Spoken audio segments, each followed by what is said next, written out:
Chers auditeurs, bonsoir et bienvenue pour cette nouvelle émission de l'année. Je vous souhaite tous mes vœux pour cette année 2022. Je vous propose ce soir un retour sur l'actualité de notre diocèse avec notre évêque, Monseigneur Pierre-Antoine Bozot. Bonsoir Monseigneur. Bonsoir Marie-Flore. Merci Monseigneur d'être avec nous ce soir. Permettez-moi au nom de toute l'équipe RCF de vous adresser tous nos vœux pour cette nouvelle année.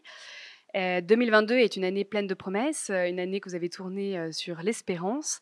Alors permettez-moi de revenir sur votre lettre pastorale avec le projet que vous avez mis en place de Pentecôte 2022, une équipe qui travaille depuis plusieurs mois maintenant sur la mise en place d'étapes. La troisième qui est à venir le 15 janvier est une étape sur le thème de notre vocation de baptiser aujourd'hui. Alors justement, quelle est notre vocation ? Notre vocation de baptiser, notre vocation commune, c'est la vocation à la sainteté, c'est ainsi qu'en parle le Concile Vatican II. Et au fond, ça consiste en deux choses que le pape François décrit en deux mots sur lesquels il insiste beaucoup. Pour être saint, il faut être disciple, c'est-à-dire connaître et suivre Jésus, et il faut être missionnaire, c'est-à-dire l'annoncer. Ce trésor n'est pas fait pour nous, n'est pas à garder pour nous. Si nous le faisions, d'une certaine manière, il y aurait quelque chose de pas juste dans notre vie de chrétien, parce que ce trésor, ce que nous aimons, ce qui nous fait vivre, doit être partagé. Donc la vocation du chrétien, la vocation du baptisé, quelle que soit sa situation dans l'Église, c'est d'être disciple de Jésus, donc d'aimer Jésus, de le suivre et de l'annoncer. Et du coup, au service de cela, l'équipe qui prépare l'Assemblée synodale de Pentecôte 2022 propose une journée de réflexion, vous l'avez dit, le samedi 15 janvier, qui nous aidera à travers des témoins très passionnants. Alors cette journée elle avait été prévue à l'origine pour les délégués qui seront présents à l'Assemblée synodale, parce que tout le diocèse ne peut pas se rassembler comme un seul homme, donc on envoie des délégués. Et puis finalement, comme nous utiliserons beaucoup les moyens de transmission par visioconférence, on a préféré, l'équipe a choisi d'ouvrir plus largement à tous les diocésains qui le souhaitent cette journée de formation. Donc j'invite vraiment nos auditeurs à essayer de participer à cette journée s'ils arrivent à mettre en place les moyens techniques pour le faire. Et donc à la fois on aura des témoins d'un peu partout, mais de très beaux témoins qui nous aideront à réfléchir sur cette vocation de baptiser, puis sur comment être missionnaire aujourd'hui. Voilà, donc c'est une manière de nous préparer à cette assemblée de Pentecôte 2022, parce que vous voyez, on ne s'y rend pas simplement en se disant ce qui nous passe par la tête à un moment donné, mais la synodalité à laquelle nous appelle le pape François, elle demande un vrai travail intérieur, c'est-à-dire qu'il faut avoir réfléchi, s'être formé, s'être préparé à ce qu'on a à partager aux autres. Voilà. Et donc ça fait partie de ce travail que cette journée du 15 janvier. Donc j'invite vraiment tous ceux qui le peuvent à s'y associer. Les projets diocésains ne se limitent pas aux événements. Vous accordez aussi beaucoup d'importance au développement de lieux spirituels, avec notamment le centre spirituel de Notre-Dame du Moulin, le prieuré Sainte-Anne à Naïa, en Creuse, l'abbaye de Solignac, le parvis des Clarisses ou même la maison des Carmes, des projets aussi différents les uns que les autres. En quoi ces lieux sont-ils importants pour la vie de notre diocèse ? Alors la vie classique, la vie habituelle, ordinaire d'un diocèse, elle se vit surtout dans les paroisses, qui sont les lieux. C'est un peu la fontaine du village, l'église paroissiale et la paroisse, au fond, disait le pape Saint Jean XXIII. Mais il y a aussi besoin de ces lieux sources un peu, qui sont différents de ce qu'on trouve dans la vie paroissiale. Et du coup, on a beaucoup de chance dans notre diocèse d'avoir ces lieux. On peut mentionner aussi le Carmel du Dorat avec la communauté des serviteurs. Et donc, ces lieux qui sont un peu comme des oasis où, un petit peu en fonction de la sensibilité spirituelle de chacun, on peut aller se ressourcer. On sait qu'on trouvera là des gens qui prient, avec qui on pourra prier, qui écoutent, à qui on pourra parler, éventuellement se confesser, pourquoi pas. Donc ça, c'est, vous voyez, vrai pour le prieuré de Solignac, les petites sœurs de bénédictines du Puy-Mouche, dans la Creuse. C'est une petite communauté, pas très connue, mais qui est très accueillante et avec qui on peut aller prier. Enfin, c'est un lieu qui mérite d'être connu. Et puis aussi, je pense à ce Carmel du Dorat, qui est un beau lieu d'accueil. Et puis alors, après, il y a des projets un petit peu différents, comme vous avez évoqué le parvis des Clarisses. Donc là, c'est un gros chantier en cours, à côté de la cathédrale. Le but, c'est que, de manière un peu plus large, on est sur ce parvis, vous voyez, c'est un genre de parvis des gentils, comme on a dans le temple de Jérusalem, c'est-à-dire où, y compris les non-initiés, puissent avoir un contact avec l'Église. Voilà. Donc je me réjouis que, à la fois grâce au patrimoine immobilier que nous avons, à la nécessité de l'entretenir, et puis au projet qui habite pas seulement le cœur de l'évêque, mais de beaucoup de fidèles, on puisse proposer ainsi des lieux très variés pour que chacun puisse avoir accès à Jésus-Christ et se ressourcer dans un lieu porteur. Voilà. Donc c'est en plus des paroisses, ces lieux dans notre diocèse que j'espère vivants et en tout cas accueillants au plus grand nombre. Dans les derniers projets récents qui viennent d'aboutir, il s'agit de notre journal diocésain, le Sillon. Alors pour tous nos auditeurs qui sont abonnés, vous avez pu vous apercevoir d'un changement de format, un changement de graphisme, un changement de papier. Pour le lancement de ce tout nouveau numéro, un dossier spécial de 3 pages a été fait par le pôle communication sur un dossier qui s'intitule « Et si Dieu avait une agence de com ?» Alors comment vous répondez-vous à cette question? Alors, je ne sais pas si Dieu a une agence de com. Dieu est un excellent communicant, mais il est un communicant qui nous prend toujours un peu à contre-pied. C'est-à-dire que sa manière de communiquer, euh,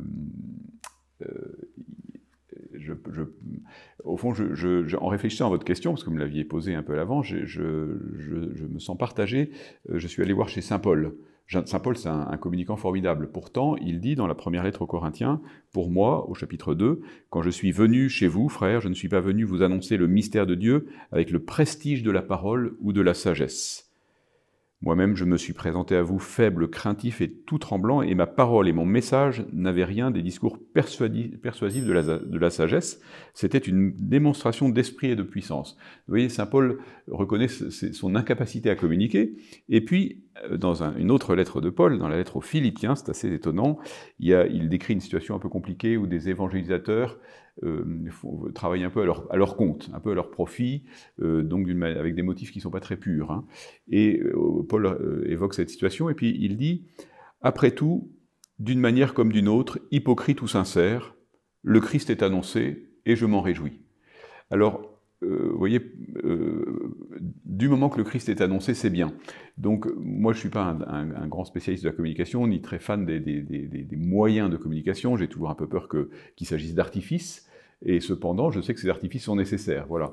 Donc, vous voyez, ce que nous avons annoncé, ce n'est pas un message très vendeur, hein, un Christ crucifié, ressuscité, certes, mais vous voyez, nous portons sur nous la croix de Jésus.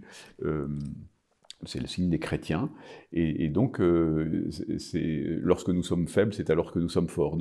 Donc il faut à la fois être très détaché de tous les artifices de communication, et en même temps prendre tous les moyens qui sont à notre portée, parce que nous voulons que le Christ soit annoncé. Du moment que le Christ est annoncé, quels que soient les moyens, du moins s'ils sont des moyens honnêtes, il ne faut pas des moyens malhonnêtes, mais il faut aussi utiliser, je dis les artifices, peut-être le mot n'est pas très juste, mais en tout cas tous les supports possibles pour rencontrer le plus grand nombre. Donc je me réjouis que le Sillon fasse peau neuve, et je suis très reconnaissant à l'équipe qui vraiment s'est démenée pour essayer de maintenir ce journal. C'est difficile, les journaux papier aujourd'hui, donc il faut essayer de faire en sorte qu'il soit le plus alléchant possible, mais le cœur de ce que nous avons à transmettre, et c'est ça qui fait au fond ce que nous n'avons rien à vendre, nous avons à proposer le Christ, qui est vraiment notre trésor, et le bien de l'Évangile, il se diffuse de lui-même. Alors utilisons tous les moyens possibles, tous les moyens de communication possibles, mais surtout faisons confiance à la puissance de Dieu qui se